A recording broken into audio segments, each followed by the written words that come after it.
Endangered Feces is a site-specific art project which takes the shape, the form of the scat of endangered species that are indigenous to this part of the country and turns them into living sculptures that are also based on the solutionist logic where the sculpture breaks down and creates micro ecosystems that would sustain the species. In this case, we're talking about the Houston toad and the Attwater's prairie chicken. Hi, I'm Jackie Sumell. I'm here at the Moody Center for the Arts with my project Endangered Feces. Folks are making little tiny seed bombs. They are clay seed bombs based on the endangered feces that they can plant in their home gardens or toss into parks or reseed native plants across Houston.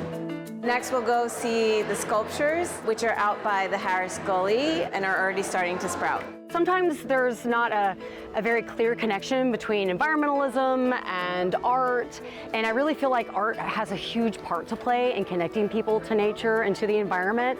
So it was honestly just awesome to be able to work with Jackie on this because she does care so much about nature, and not just nature itself, but the human connection to nature. I think people are coming because the name Endangered Feces is intriguing, it's weird, it's a little gross, it's interesting, but then also it's playful.